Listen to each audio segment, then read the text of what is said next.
1 kid, 5 baby mamas? Aggressive. Give it up for Blueface, baby! Been called Blueface. Where the mop stick? Yeah, that's enough of that. Now we really here for the main man. The Floyd Mayweather of the rap. Give it up, Mr. Super Hot Fire! I take the ball, I bounce it, Whoa. I shoot, I miss it. Wow. Crazy. Psych! I switched it!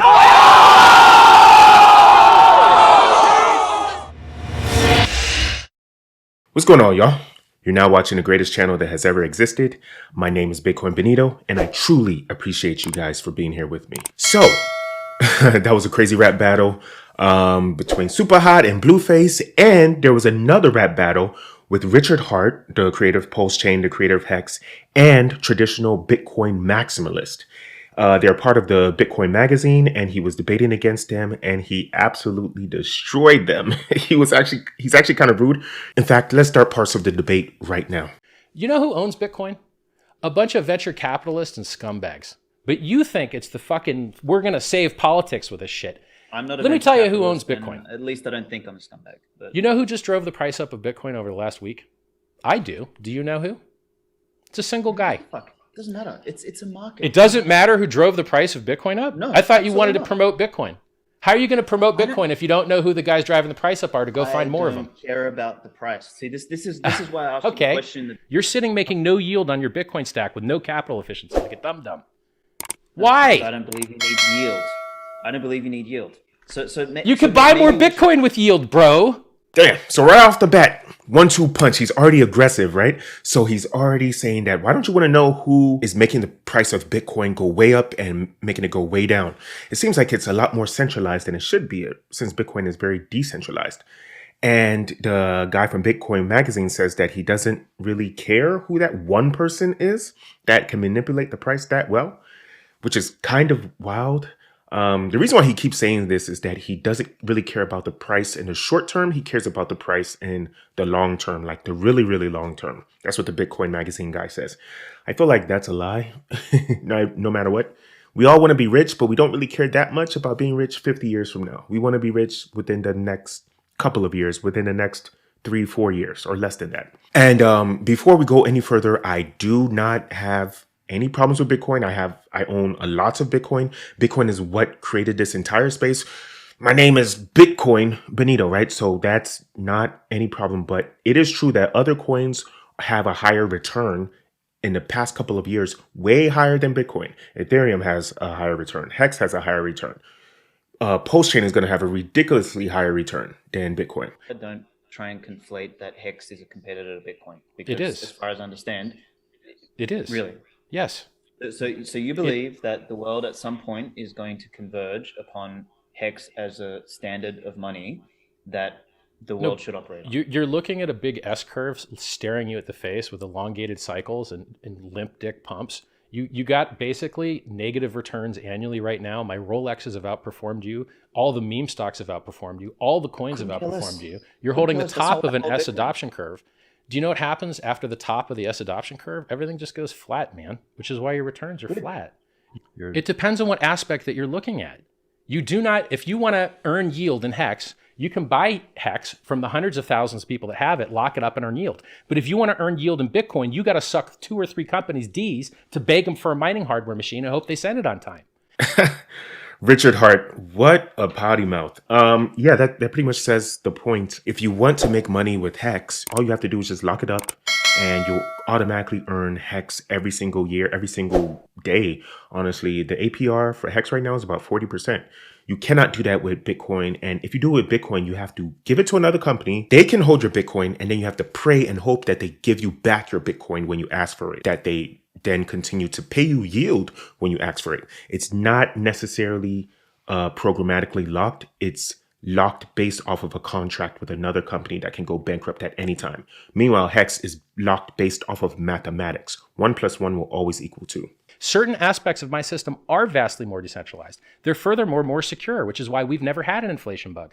Ethereum's never had an inflation bug. Hex has never had an inflation bug, but you guys have had 2. Okay? Have you That's read the whole critical point. vulnerabilities list of Bitcoin Core? It's very long, and there's been a Not ton of them. recently. Do you know why they're called critical? Because they're really big screw-ups. Okay. Irrespective. It doesn't matter. They are all probabilistically irrelevant. So Richard is now talking about the bugs that are in Bitcoin and that they were solved already because people caught them. But then the other guy says that it doesn't really matter. The probability of it causing any problems is like negligible. And it's true. Bitcoin is so old, it's 13 years old now. And these bugs have been out for such a long time that they're not really going to cause any problems. Any problem that you're going to have in Bitcoin has been a problem that's been there since the very beginning. And it is still way better than anything else. It is still digital gold and it's still 10 times better than actual gold. That being said, Hex, Ethereum, all the other algorithmic type cryptocurrencies have way better code base, have a way less likely chance of having any more bugs that can completely destroy the entire ecosystem. So they both have positives and negatives. I guess both of them won the battle in this debate so far. But the previous 2 points, Richard Hart takes them by a mile. There's no base demand for Bitcoin. It's a speculative investment. It's a risk-on investment. When the stock market base dies, demand- Bitcoin dies. When the stock market goes up, Bitcoin goes up. Bitcoin's dropped 85% 4 times. It dropped 65% in 2 that. weeks for COVID. Don't tell me it's the blue chip when you only outperformed Dogecoin care by about 10%. blue chip, dude. And you didn't even actually I don't care outperform about it. blue Dogecoin chip. is still up I don't versus care Bitcoin. about blue chip. You're again, once again, framing my position on Bitcoin. Well, I'm through glad one of us something is. about Because you're not gains. doing a good job framing your arguments. No, I don't care about the gains that are involved in Bitcoin. Like, I'm not here. Don't you to understand that money make is money. a war for liquidity and the most liquid money is more useful? That's true. Bitcoin's ability to grow dramatically very high is still way higher than most stocks, but it's not going to grow by like 300, 400% every single year like it did back in 2010, 2011. Now Bitcoin is way more stabilized. It's going to grow continuously forever, but the slope is going to be very, very shallow. It's going to be very, very low. Meanwhile, other cryptos like Hex, like PulseChain, like even Ethereum is going to shoot straight up. It's no longer the blue chip of crypto. Now it's a very stable ETF type coin in comparison. The Bitcoin magazine guy reiterates again that he doesn't really care too much about the short-term gains. He only cares about the long-term gains over and over. That's fine, bro. You're the person that we make fun of. We take you and we take your chart and we make fun of it. We put the two charts next to each other and we cuckold you and we say, look, we're banging the mad gains while you're watching wanking in the corner. Jesus Christ, Richard. God damn. Jeez.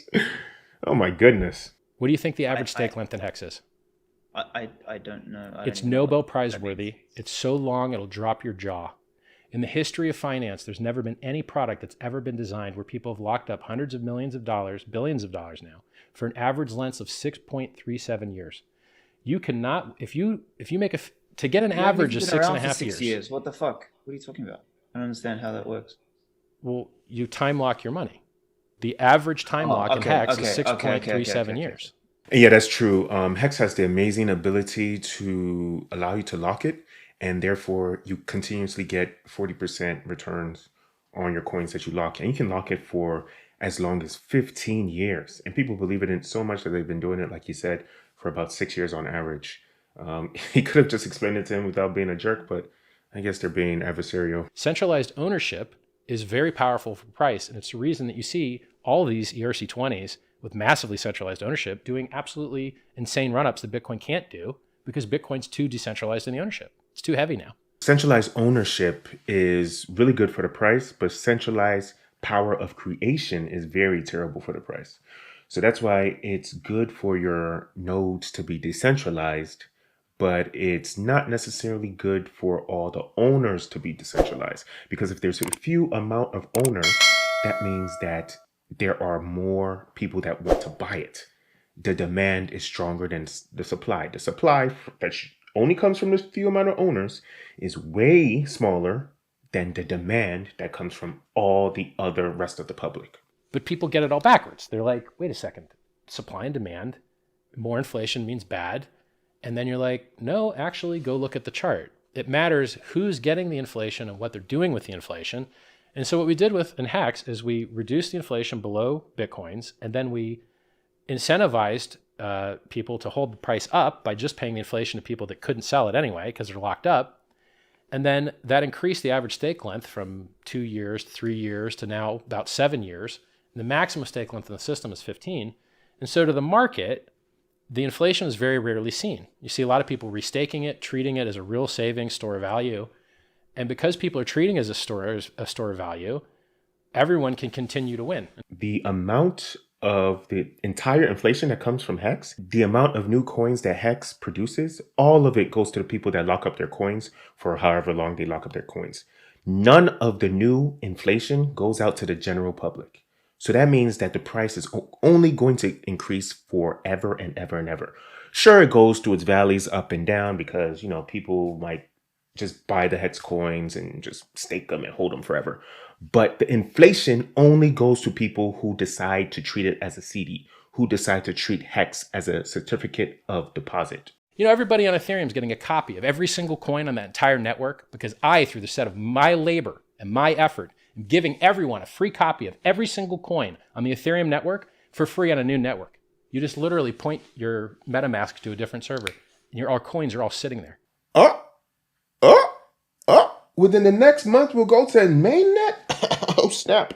He recorded this at like maybe the end of March. So that means that it's going to come out late April, middle of May. Fingers crossed. We'll see. I like how he said, my work, my effort, mine. Man, this debate is absolutely crazy. And I'm deciding to show it to you because I thank you. I love you. I appreciate you. Let us get this money.